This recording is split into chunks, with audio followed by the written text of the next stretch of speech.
తెలంగాణ రైతు సోదరులకు నమస్కారం అండి. Welcome back to BVG updates YouTube channel. మన తెలంగాణ రాష్ట్ర వ్యాప్తంగా ఉన్నటువంటి రైతుల ఖాతాలలో యాసంగి రైతు భరోసా నిధులను పంపిణీ చేసేందుకు మన రాష్ట్ర ప్రభుత్వం అదిరిపోయే గుడ్ న్యూస్ అయితే విడుదల చేయడం అయితే జరిగింది. ఇక వీరి బ్యాంక్ ఖాతాలలో ఎకరానికి 6,000 రూపాయల చొప్పున మొత్తం 30,000 వరకు డబ్బులను అయితే క్రెడిట్ చేయబోతున్న మన తెలంగాణ రాష్ట్ర ప్రభుత్వం. ఇక ఇటు మన కేంద్ర ప్రభుత్వం నుంచి పీఎం కిసాన్ నిధి 21వ విడత కింద 2,000 రూపాయలు, ఇటు మన రాష్ట్ర ప్రభుత్వం నుంచి యాసంగి పెట్టుబడుల సాయం కింద 6,000 రూపాయలు జమ చేయడమే కాకుండా అటు ఎవరికైతే వానాకాలంలో మనకి మొన్నటిదాకా ఏవైతే రైతు భరోసా నిధులు పంపిణీ చేశారో ఆ డబ్బులు ఇప్పటివరకు ఎవరికైతే జమ కాని వారు ఎవరైతే రైతన్నలు ఉన్నారో తిరిగి వారికి పెండింగ్ రైతు భరోసా నిధులను అయితే మళ్ళీ వారి బ్యాంక్ ఖాతాలలోనైతే పంపిణీ చేయడం అయితే జరుగుతుందంట. ఇక ఇటువంటి ఇటువంటి సెట్టింగ్ చేసుకొని ఉన్నటువంటి రైతన్నల ఖాతాలలో మాత్రమే ఇటు పెండింగ్ రైతు భరోసా నిధులు, ఇటు యాసంగి రైతు భరోసా నిధులు 6,000 రూపాయల నిధులు అనేది మీ బ్యాంక్ ఖాతాలలో జమ చేయడం అయితే జరుగుతుందని రాష్ట్ర ప్రభుత్వం తెలిపింది. ఇక మొన్నటిదాకా రైతు భరోసా నిధులు ఎవరైతే అర్హత కలిగినటువంటి రైతన్నలు ఉన్నారో వారికి దాదాపు 1,00,000 నుంచి మొదలుకొని దాదాపు 54 లక్షల మంది రైతన్నల ఖాతాలలో దాదాపు 9,000 కోట్ల రూపాయలు 9 రోజులలోనే మనకి ఎకరం నుంచి మొదలుకొని 10 ఎకరాల వరకు ఉన్నటువంటి రైతన్నల ఖాతాలలో ఈ వానాకాల పెట్టుబడుల రైతు భరోసా నిధులను అయితే మన రాష్ట్ర ప్రభుత్వం అయితే జమ చేసింది. ఇక మళ్ళీ యాసంగి పెట్టుబడుల రైతు భరోసా నిధులు ఎకరానికి 6,000 రూపాయల చొప్పున ఇక రేపటి నుంచి వీరి బ్యాంక్ ఖాతాలలోనైతే జమ చేయడం అయితే జరుగుతుందంట.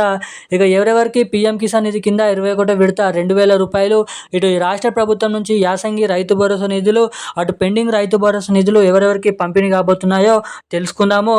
సో ఇక దానికంటే ముందు వీడియోని చూస్తున్న ప్రతి ఒక్కరు కూడా వీడియోని లాస్ట్ వరకు చూడండి.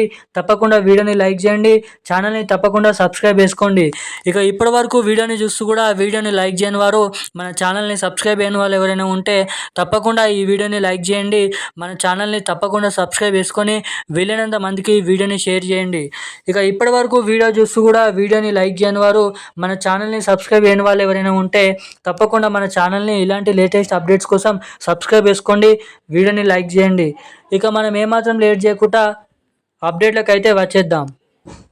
మన తెలంగాణ రాష్ట్రటువంటి అనేక రకమైన రైతన్నల ఖాతాలలో దాదాపు 54 నుంచి 60 లక్షల మంది రైతన్నల ఖాతాలలో రైతుల సంక్షేమంగా అభివృద్ధి పొందేందుకు ఇటు పంట నష్ట పరిహారం కింద 10,000 రూపాయలు, అంతేకాకుండా ఇటు పీఎం కిసాన్ నిధి కేంద్ర ప్రభుత్వం నుంచి 21వ విడత కింద 2,000 రూపాయలు, ఇటు యాసంగి పెట్టుబడుల సాయం కింద రైతు భరోసా నిధి అనే పథకం కింద 6,000 రూపాయల నిధులను మన రాష్ట్ర ప్రభుత్వం అయితే పంపిణీ చేయనుందంట. ఇక మొన్నటిదాకా మన తెలంగాణలో వానాకాల సీజన్ సంబంధించినటువంటి 6,000 రూపాయలను అయితే పంపిణీ చేయడం అయితే జరిగింది. ఇక అప్పటి నుంచి ఇప్పటి వరకు వానాకాల సంబంధించినటువంటి రైతు భరోసా నిధులు ఎకరానికి 6,000 రూపాయలు, పీఎం కిసాన్ నిధి 20వ విడత కింద 2,000 రూపాయలు ఎవరికైతే జమ కాలేదో వారికి తిరిగి మళ్ళా ఈ యాసంగి పెట్టుబడుల సాయం కింద డబ్బులు పంపిణీ చేస్తున్నప్పుడు ఆ పెండింగ్ రైతు భరోసా నిధులు, పెండింగ్ పీఎం కిసాన్ నిధులు కూడా ఈ డబ్బులను అయితే పంపిణీ చేయబోతున్నారంట. ఇక ఆ డబ్బులు జమ కావాలంటే మీరు తప్పకుండా బ్యాంక్ ఖాతాకి ఈకేవైసీ తప్పనిసరిగా, ఎన్పిసిఐ లింక్ తప్పనిసరిగా, ఈ 2 అప్డేట్స్ అనేది మ్యాండేటరీ, అంటే తప్పనిసరిగా మీరు చేయించుకొని ఉండాలి. సో ఇటువంటి అప్డేట్స్ ఎవరైతే చేయించుకొని ఉంటారో వారి బ్యాంక్ ఖాతాలలో పెండింగ్ డబ్బులు ఈ యాసంగి, ఈ పీఎం కిసాన్ 21వ విడత కింద వచ్చేటువంటి 2 పథకాల కింద డబ్బులను అయితే మన రాష్ట్ర ప్రభుత్వం అయితే జమ చేయనుందంట. ఇక ఈ 2 పథకాలు వచ్చేసి పీఎం కిసాన్ నిధి 21వ విడత కింద 2,000 రూపాయలు, ఇటు యాసంగి రైతు భరోసా నిధులు 6,000 రూపాయల నిధులు వచ్చేసి మనకి మన తెలంగాణలో అక్టోబర్ నెలలో చివరి వారం నుంచి డబ్బులను అయితే పంపిణీ చేస్తున్నట్లు సమాచారం. ఈరోజున్న భారీ అప్డేట్స్ అయితే ఇవి. థ్యాంక్ యూ గైస్, జై హింద్.